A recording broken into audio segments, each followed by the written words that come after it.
Hey, it's Mike Draper with AWC TV. We've got a very special guest on with us today, Jacob Wallace with ABC Window Cleaning Supply. Jacob, thanks for coming on board. We appreciate you being with us today. Absolutely, Mike. Thanks for having me. No problem. So you're obviously maybe a little slower time of year this time of year with winter going on? Yeah, not as many windows get cleaned when it's freezing cold outside like it is in Colorado right now.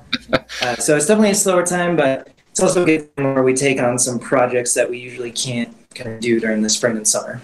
Yeah, that's cool. So, and maybe a lot of people don't know this, but you're a very talented guy, young, and I'd call maybe a techie, and so.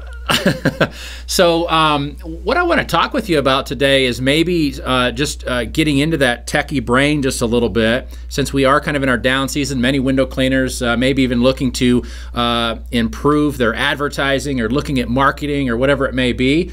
And one thing that really comes up is being able to look at your online results, and most of the time that's called analytics, right? You're trying to discern, are the efforts that I'm making, are they returning back to me in whatever fashion that may be the case. So a question that always comes up, and maybe you can help our listeners with this, is URLs. Can you just explain for a minute, for somebody who may not even know what it is, what is a URL? Yeah, so a URL is what you type into the top of your web browser to go to a web page. So like in the case of our website, our URL would be abcwindowsupply.com. So you type that in, and then it takes you to our site. Or if you need to link to a more specific page on our site, say, Unger Polls, it might be abcwindowsupply.com/Unger Polls, or whatever the case might be. Yeah, and so when the other term that gets used a lot is a unique URL. So what are we saying there? What's that mean, or how does a person understand that? So yeah, every individual URL, so abcwindowsupply.com/Unger Polls can only point to one page. So you can't have the same URL point to different things. So there's kind of a one-to-one relationship there. But inversely, you can have more than one URL point to the same page, which we'll kind of get into in a second.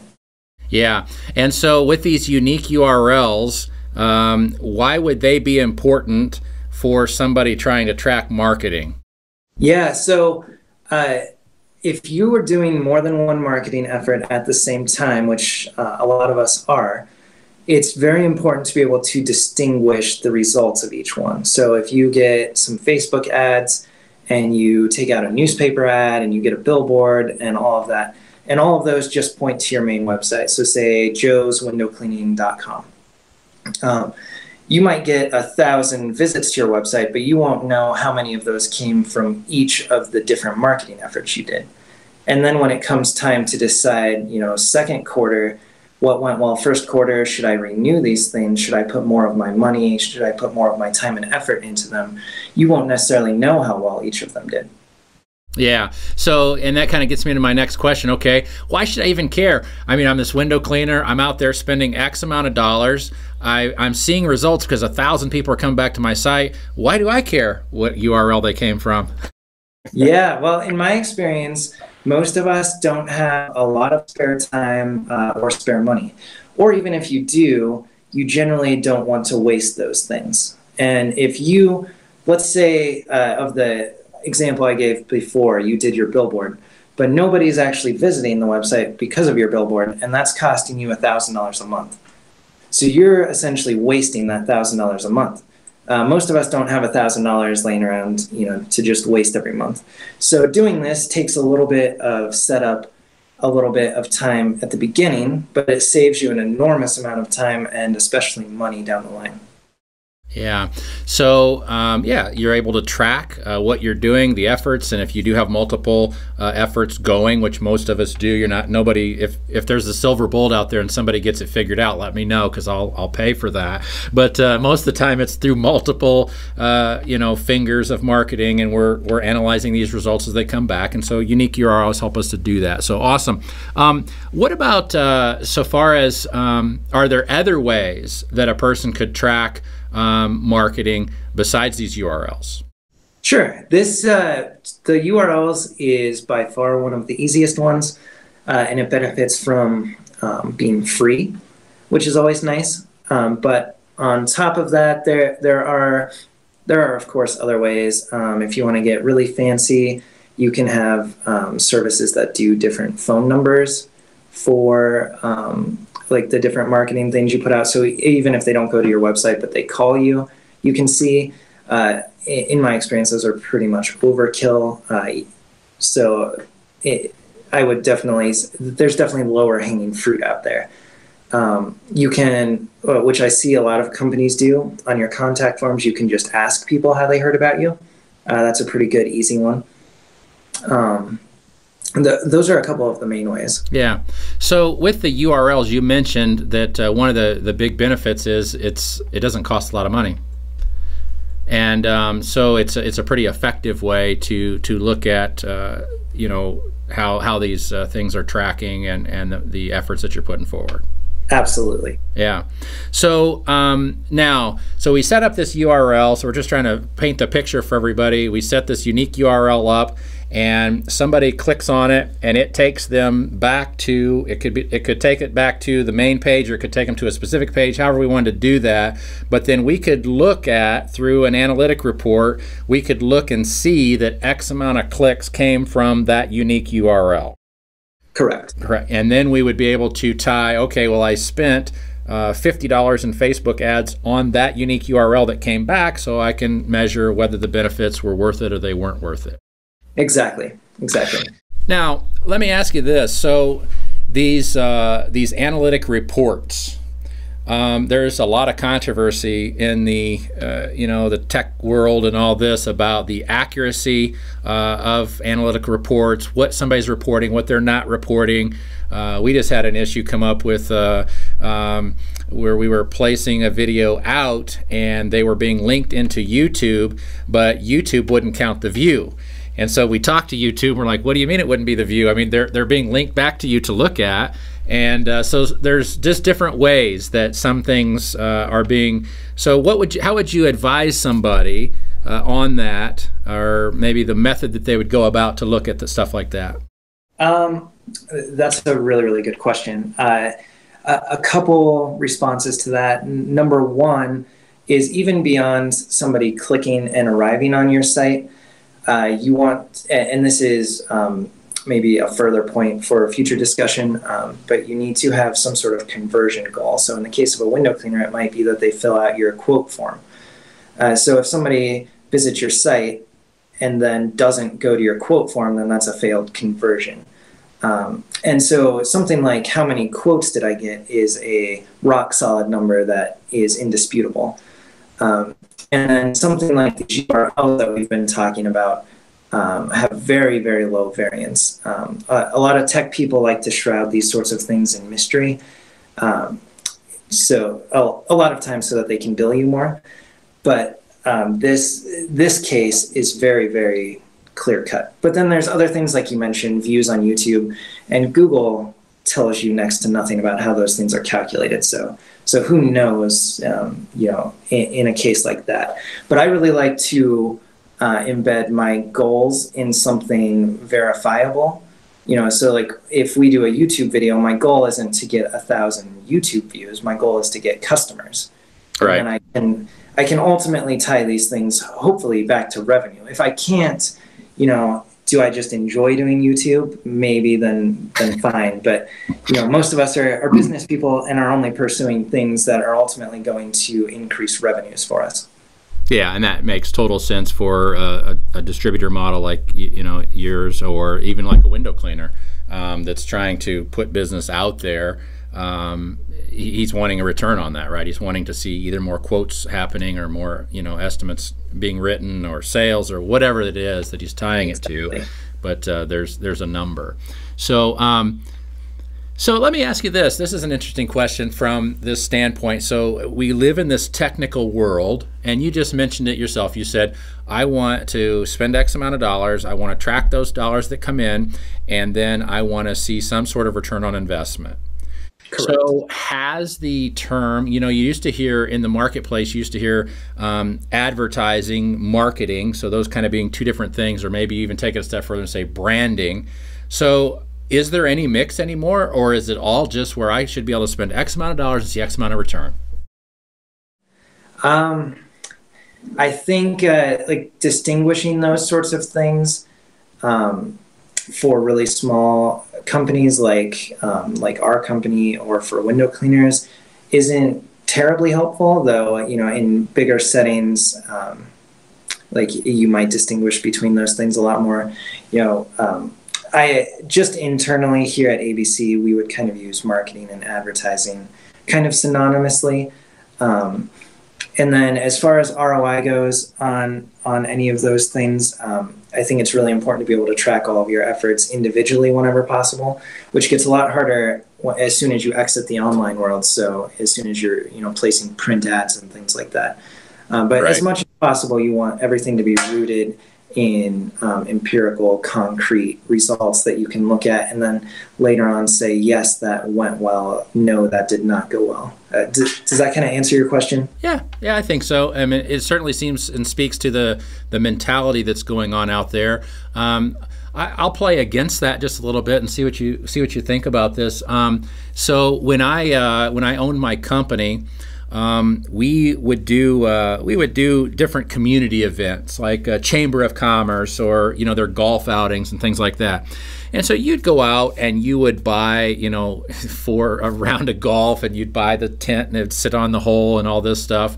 And that day it was really tough to say, well, we spent $2,000. I don't know what exactly happened, back on this side. I can't really equate a definite ROI back to that $2,000 I spent. However, I remember going into a big account one time, maybe months later, and introducing ourselves and saying, hey, we're Clearly Windows and this and that. And they're like, oh my gosh, I remember you guys. You guys were the ones, and we never showed up at an event and just blended in. We always did something. But at that particular event, we wore all these wild golf attire and knickers and crazy colors. Do you have any pictures? I don't know if I do or not. Someplace. I think somewhere I do, because somebody used to joke with me and say those were my selling shorts. But anyway, they that came back. So that mental impression, that $2,000 that was spent, or whatever the number. And I'd call that more of a branding money, or how we would term branding, came back in big waves down the road. It landed us a large hospital complex, and then it's kind of evident to see, okay, yeah, that branding effort, there is some importance there in the community. Yeah, absolutely. I mean, like you said, those things are very difficult to measure, and maybe impossible to measure. And I certainly wouldn't argue that they have no value. It's hard to know what that value actually is. But I think the main thing I would come back to is, if you have a marketing effort that you could specifically measure easily, it would be silly not to do that. Yeah, absolutely. I agree with you there. So all of this stuff really seems like it's got a technical flair to it, and maybe some in the window cleaning industry, our industry maybe isn't as techy as some other industries are or have been in the past. Sure. So all of these things, finding unique URLs, tracking these analytics, it sounds complicated. Sure. Does a person need to have a PhD in Apple University or something? We would recommend a master's degree at least. Yeah. No, you're exactly right. It's intimidating. It sounds complicated. There's basically a few things you need. Number one, you need to have Google Analytics installed on your site, which is free and relatively easy to do. If you aren't sure how to do that, a developer can do it for you. If they tell you it's a big ordeal, then they're just BSing you. But once you have that installed, which is a one-time thing, you need to pick a URL that you want. So like at your golf outing, if you had a banner up that said, clearlywindowcleaning.com/free estimate. And so then you took that URL that you've just made, And the next step would be to point that to some page on your site. So you point that to like your home page or the page where you get quotes. And that step is probably the most technical step of the whole bunch. If you're using WordPress, for example, which is really common, there's simple plugins that will do it for you. It's really a one-time learning curve that I think most people could learn in, say, 15 minutes or so. And then the last step is to log into Google Analytics and look at a report. And then that step also can be one time because you can set it from there on out to be an automatic email you receive. So log in once, set up that email, and then just check your email every week or every month or whatever you set. Yeah.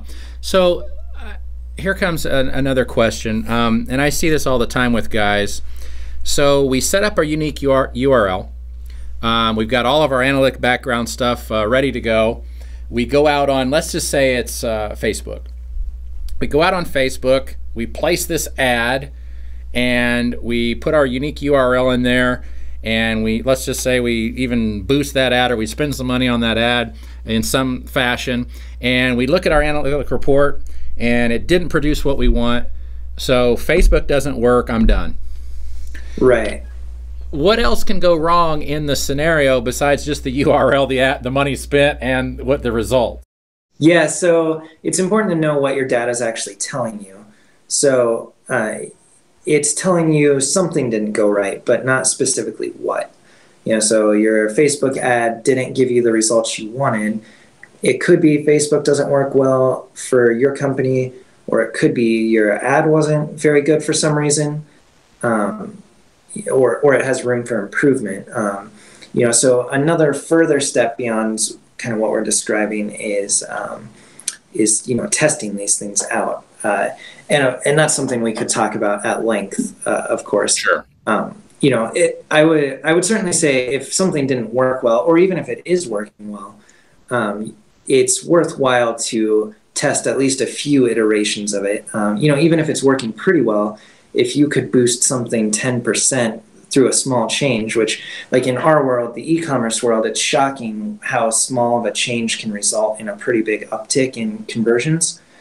For the amount of time it takes to do these things, even though they sound technical and intimidating, the payoff is huge and it lasts, for a long time, forever sometimes. Yeah. And I think that's really a point to drive home here is that if I've got my URL and I've got my picture and I've got my message that I want to do and I've got my money that I'm going to spend on this and I send it all out the door, and what I get back is not necessarily that the avenue didn't work. It's that the combination of those three things, the URL, the ad, the wording, and the money spent, didn't result what I wanted. And you spoke to it, and I've done it before too. I've taken literally and changed the wording on a Facebook ad, just the wording. I mean, the picture's the same, everything's the same. What I want to happen, just the words, and you can be night and day difference. And so I think it's really important that if it was just as easy as saying, hey, if you do this, this, this, and this, it equals this. Well, we'd all be in different jobs, right? Because we correct. So it's really important for a guy to keep at it. The analytics, they're good for the data that's coming back, but know, like you said, what that data is, and that you may have to tweak the things that you're sending out the door in order to get the results you're wanting. And what you're describing, Mike, I actually think that is a potential competitive advantage for most of our customers. If you consider that most window cleaners probably aren't testing these things out, aren't doing these URLs, aren't running any reports, aren't tweaking anything, and you spend the little bit of time it takes to do that, you're now better than all of your competitors at this. So that's a competitive advantage that you attained pretty easily. Yeah, absolutely, and relatively cheaply. A lot of things that it takes to have competitive advantage. Sometimes it takes a larger equipment arsenal, or it takes this, or whatever it is. But this is something that really can be done pretty easily, as you mentioned, and also with relative ease. I don't want to oversimplify it, but it's not real hard. Yeah, I think it's more in the payoff in relation to the work. It's one of the highest value things you can do. Yeah, and for most guys, business owners and stuff like that, you know, a lot of what they like in business is the chase, right? It's the going out and securing the account, and this is just another way to chase.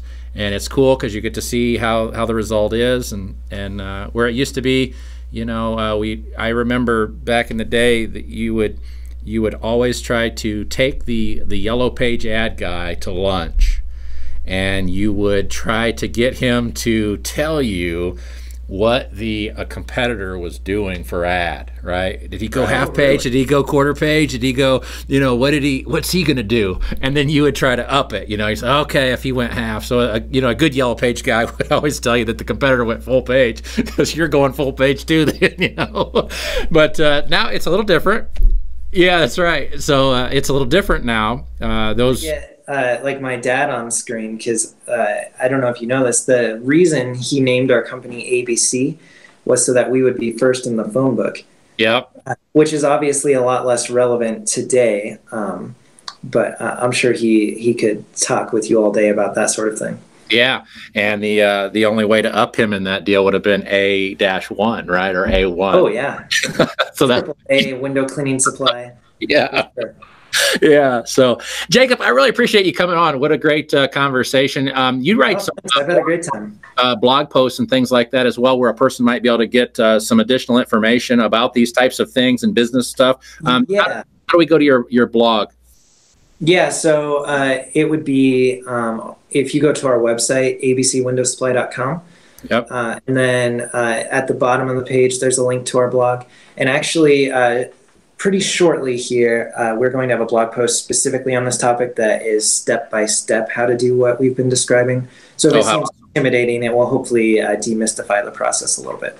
Very nice. Well, we'll get your blog noted here and in this video when it goes out. And again, Jacob, I really appreciate you taking some time with me. We look forward to getting you on again and having some additional conversations on some of these topics. But thank you very much for coming on today. I appreciate you. Yeah, absolutely. Thanks, Mike. All right. Thank you. Stay tuned for our next episode of AWC TV by following us on YouTube, Facebook, or our website, awcmag.com.